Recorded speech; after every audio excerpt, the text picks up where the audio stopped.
नमस्कार प्रेक्षकांनो, तर आपण बघतोय घरोघरी मातीच्या चुलीचा आजचा एपिसोड। आता एपिसोडच्या सुरुवातीला ऐश्वर्याने घातलंय जायफळ जास्ती जानकीला दूध देण्यासाठी, म्हणजे जानकीला झोप येऊ दे आणि मग तिचं जे काही व्रत आहे ते मोडू दे असं म्हणून ती आता ते सगळे ग्लास घेऊन चालली आहे। आणि बरोबर जानकीचा जो कुठला ग्लास असतो तो ती बाजूला म्हणजे लक्षात ठेवते की ह्या ग्लासमध्ये जास्ती जायफळ आहे आणि तो ग्लास आता ती जानकीला देणार आहे। आता दोघी आजीला टेन्शन आलंय, नेमकं काय होतं याचा आजी विचार करते। ऐश्वर्या आता इथे दूध घेऊन आली आणि प्रत्येकाला इथे दूध देते। पहिला ग्लास ती जानकीलाच देते बरं का। आणि जानकीला ग्लास देताना ती विचार करते आणि म्हणते मनात की आता हे दूध पी आणि मग तुला झोप येऊ दे। तेवढ्यात अशी एकटक बघते, म्हटल्यावर जानकी म्हणते काय गं, काही म्हणालीस का तू? लगेच ऐश्वर्या म्हणते नाही तुम्ही काही ऐकलत का असं वगैरे इथं त्यांचं बोलणं चालू असतं।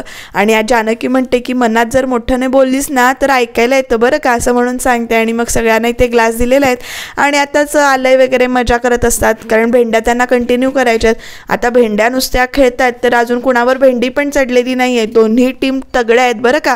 आणि आता अक्षर कुठलं आलंय तर मग ते नाना सांगा कुणाचे म्हणजे च आलंय आणि मग तेवढ्यात चांदोबा चांदोबा भागलास का असं जानकी त्यावेळेस गाणं म्हणायला चालू करते। आणि मग विषय निघतो इथे कबड्डीचा, म्हणजे झोप येऊ दे नको म्हणून कुठला तरी खेळ खेळूया, मग कबड्डी खेळूया असं म्हणून सारंग एकदम म्हणतं आणि सारंगनं कबड्डी म्हटल्यावर सगळे इथे हसायला लागतात। आणि मग ना तो काय करतो सारंग, तर ऋषिकेश कॉलेजमध्ये असताना कबड्डी चांगली खेळायचा, म्हणजे शाळा कॉलेजमध्ये असताना कबड्डी चांगली खेळायचा आणि त्यानं कसा सामना जिंकला होता तो इथे तो सांगतोय। कारण ओवीला ऐकायचे की तिच्या बाबांनी तो खेळ कसा खेळला होता, कसे जिंकले होते बाबा, आणि तो असा स्वतःचा ग्लास ठेवून इथे असं हात वरे करून सांगतोय। पण त्याला ना जमत नाही आहे की नेमकं कसं सांगायचं ते कळत नाही, म्हणून तो काय करतो, आता मी तुम्हाला कसं सांगू, कसं समजेल तुम्हाला, एक काम करा म्हणतो सगळ्यांनी ग्लास द्या म्हणतो दुधाचे। आणि सगळेजण मग लगेच काय सारंग दुधाचे ग्लास कशाला असं ऐश्वर्या म्हणते, कारण ऐश्वर्याला टेन्शन येतं बरं का क्षणभरासाठी।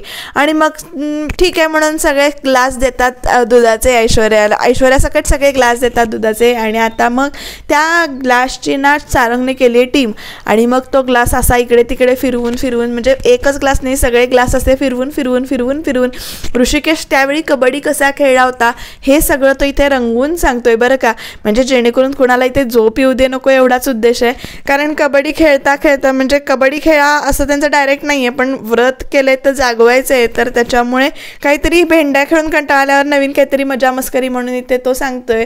आणि असे ग्लास तो असे सगळे व्यवस्थित असे मांडतोय, म्हणजे ही टीम अशी खेळत होती, इकडे दादा गेला की असा आऊट करायचा, मग त्यांच्यातनं असं डिफेंड करायचे, हा अटॅक करायचा असं वगैरे सगळं सांगतोय। आणि आता ऐश्वर्या विचार करते नेमका इथला जानकीचा ग्लास कुठला आहे, आता जानकीचा ग्लास म्हणजे जायफळ जास्ती घातलेला ग्लास कुठला शोधायचा, आता कसं करणार तो असं म्हणून इथे ती विचार करते। आणि तिच्याबरोबर इथे आजीला पण बरं टेन्शन आलंय बरं का, आता दुधाचे सगळेच ग्लास इथे घेतलेत, आता समज आजीनं प्यायला तर आजीला झोप येणार आणि असा सगळा इथे विचार चालू आहे। आणि मग शेवटी त्याचा खेळ खेळून एकदा ते सगळं काही वर्णन केलेलं असतं ते इथं सांगितलेलं आहे।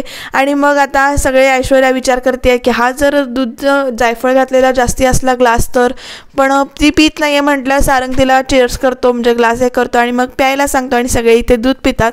आणि इकडे दूध पिऊन झाल्यानंतर शर्वरी पण कौतुक करते की दूध चांगलं झालं आहे ऐश्वर्या। मग जानकी ऐश्वर्या थँक्यू म्हणते, मग लगेच शर्वरी पण जानकीला म्हणते की दूध चांगलं झालं आहे वगैरे, आणि असं सगळं त्यांचं बोलणं चालू आहे।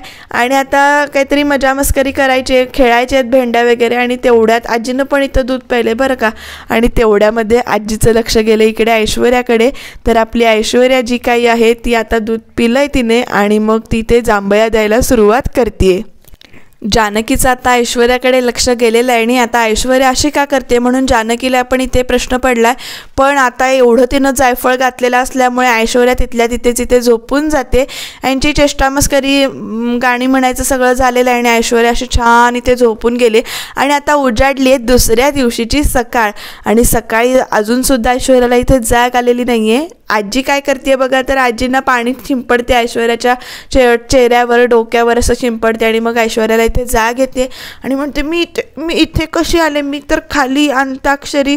मग लगेच आजी म्हणते की अगं तू ते जानकीसाठी तयार केलेलं दूध होतं ते तू इथे प्यायलीस आणि तू तिथल्या तिथे झोपून गेलीस, तुला वर तू कशी आलीस हे तरी आठवतंय का, कळतंय का, लक्षात येते का तुझ्या, तर तुला सारंगने इथे वर आणून झोपवलं असं म्हणून इथे आजी सांगते ऐश्वर्याला.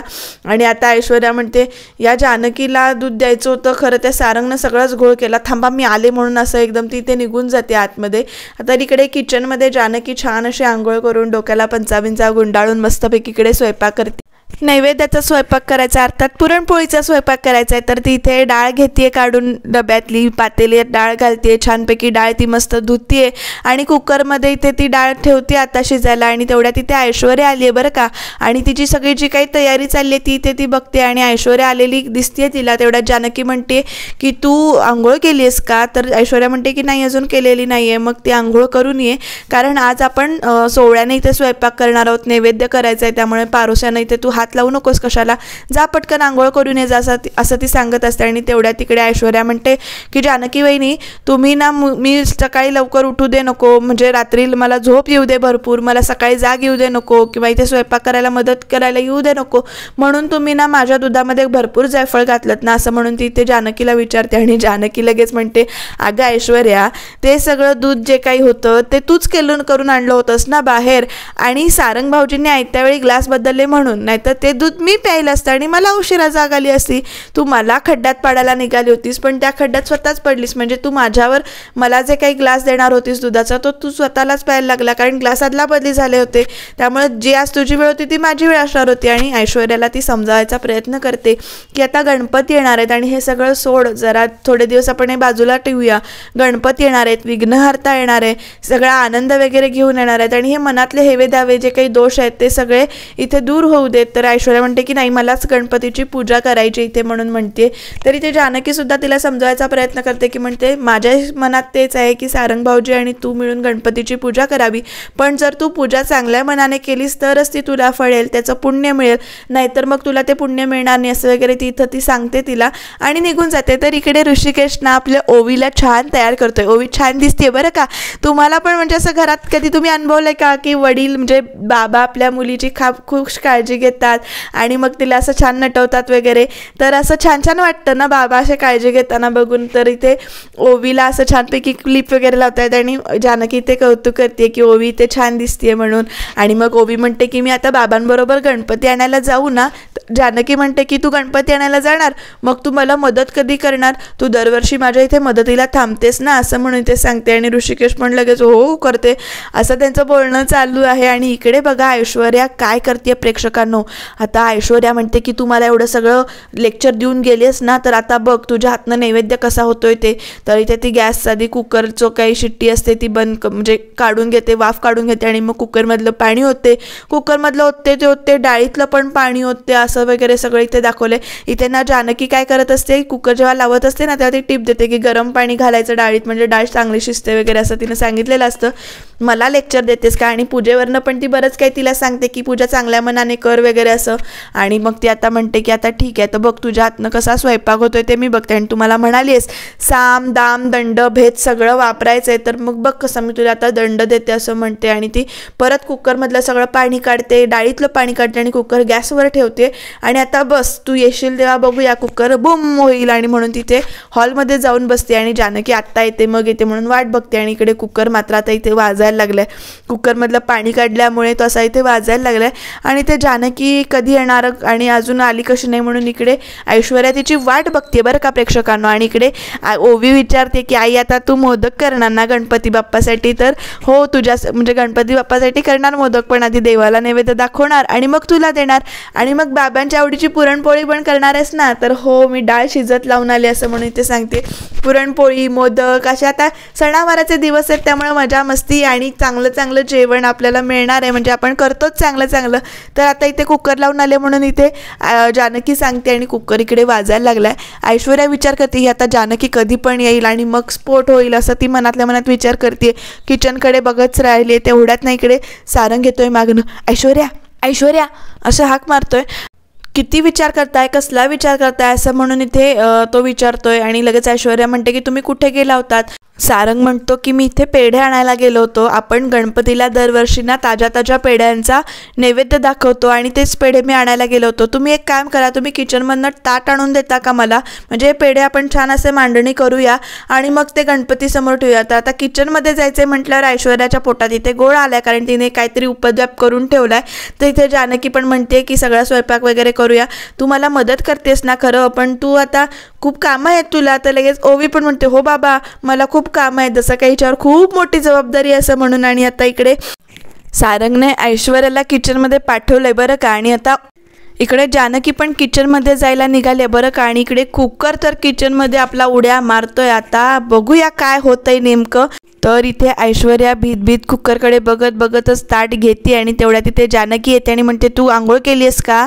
तर जानकी विचारते परत तिला तू आंघोळ केली आहेस का. तर ऐश्वर्या नाही म्हणून सांगते. आणि अगं काय पाहिजे तर कुकर ते सारंग भाऊजींनी ताट असं म्हणत, आणि तोपर्यंत इकडे कुकर उडालाय आणि ऐश्वर्याच्या तोंडावरती डाळ म्हणजे चटका बसणार तेवढ्यात जानकी ताट आडवं धरते ते आणि कुकर उडून इकडे डाळ सगळी सांडली. आणि कसला आवाज झाला म्हणून प्रत्येकजण इथे हॉलमधनं किचनमध्ये आलेले आहेत. ऋषिकेश पण धावत आलाय आणि तो बघतोय सगळं काय झालंय ते.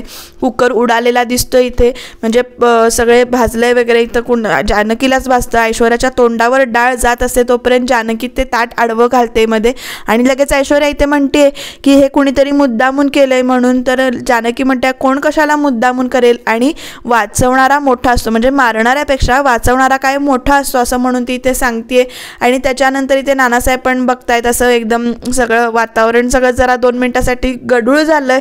आणि इथे प्रत्येकजण इथे तिला भाजलंय तोपर्यंत इथे आई म्हणतात की अरे तिचा हात आधी तू पाण्याखाली धर जा आणि तिला मलम लाव जा, तर बरं वाटेल ते तिला, कारण खूपच भाजलेलं असं दुखत असतं ते तिला. आणि सारंग पण म्हणतो हो दादा तू वहिनीला घेऊन बाहेर जा, मी आणि शर्वरीताई हे सगळं आवरून घेतो इथलं. आता गुलाबला का बोलवत नाही हा मला प्रश्न पडलाय. तुम्हाला पण पडतो का कधी कधी हा प्रश्न की असं आवरायचं वगैरे असलं की गुलाबला का हाक मारत नाहीत वगैरे. बघूया आता काय नसेल कदाचित तो किंवा काही असेल त्यांचं तर बघू. तर इकडे शर्वरी पण सांगते की तुम्ही जावा सगळे बाहेर. आणि नाना पण आईना आणि आजीला तुम्ही पण चला बाहेर म्हणून इथे बाहेर घेऊन जातात. कसं झालं काय झालं हा विचार करायची आत्ता वेळ नाही आहे ही, चला तुम्ही बाहेर चला. सारंग पण इथे त्यांना पाठवून देतो बाहेर आणि सगळे आवरायला लागतात. आणि आता आजीला मात्र शंका आली की हे बहुतेक ऐश्वर्यानेच केलेलं आहे. तर इकडे काय झालं म्हणून सुमित्राईंना टेन्शन आलंय. नानासाहेब इथे त्यांना समजावून सांगतात आणि म्हणतात की अगं विघ्न येणार होतं ते आलं नाही, हा विचार कर आणि शांत हो, आपण बाहेर जाऊया असं म्हणून ते बाहेर जातात. तर इकडे ऋषिकेश जानकीला इथे मलम लावतोय आणि खूप भाजलंय असं म्हणून सांगतोय, तो मलम लावतोय. तर इथे जानकी म्हणते किचनमधलं काम म्हणजे भाजणं कापणं हे सगळं होतच राहणार, कदाचित माझ्याकडूनच काहीतरी चूक झाली असेल, कुकरमध्ये मे पाणी घालायचं मी विसरली असेल असं म्हणते. तर एवढ्यात ऋषिकेश म्हणतो अगं कुकरमध्ये पाणी घालण्यासारखी एवढी बेसिक गोष्ट तू कशी विसरशील. आणि मग दोघांना पण इथे शंका येते की हे सगळं कोणीतरी मुद्दामून केलंय आणि कुणी केलंय हे त्या दोघांनाही माहिती आहे. दोघं पण एकदमच ऐश्वर्याचं नाव घेतात की हे ऐश्वर्याने केले. आणि ऋषिकेश इथे तावातावाने उठतोय की आता मी सगळं खाली जाऊन सांगतो आणि सगळं समोरासमोर होऊ दे काय व्हायचंय ते. आणि जानकी त्याला संभवते आणि म्हणते अहो आता गणपती येणार आहेत घरामध्ये, सणाचं वातावरण आहे, गणपती स्वतःच विघ्न हरत आहेत, तोच येताना काहीतरी कृपा करेल आपल्यावर, सगळी विघ्न आपली दूर करेल असं म्हणून तो जानकी इथे त्याला समजावते. त्यामुळे ऋषिकेश इथे गप्प बसल्या दाखवल्या. तेवढ्यात ओवी इथे येते आणि म्हणते की आई गणपती बाप्पा येणार आहेत ना आता, आणि मग आपण रांगोळीच नाही काढली अजून. मग जानकी तिला म्हणते तू खाली जाऊन रांगोळीची तयारी कर, मी आवरून येते रांगोळी काढायला असं म्हणून इथे ती खाली निघून जाते, आवरायला निघून जाते. तर इथे उद्याच्या भागामध्ये सौमित्रा आणि अवंतिका आलेले आहेत आणि ते जेवायला बसत आहेत. त्याच्या आधी ऐश्वर्याला बहुतेक उद्या पोळ्या करायला लागत आहेत. बघूया ऐश्वर्या पोळ्या करते का. आणि इथे लगेच अवंतिकांना ऐश्वर्याने पोळ्या केल्यात म्हटल्यावर गोल झाल्या नाही आहेत असं म्हणून काहीतरी इथे टोमणा मारतीये. त्यामुळे उद्या परत एक नवीन नाटक बघायला मिळणार आहे. काय होतंय ते बघूया. त्याच्यासाठी सबस्क्राईब करून ठेवा. आणि उद्याच्या भागामध्ये जानकी अवंतिकाला खूप चांगला धडा देते, चांगलं सांगते, काय आहे ते बघूया.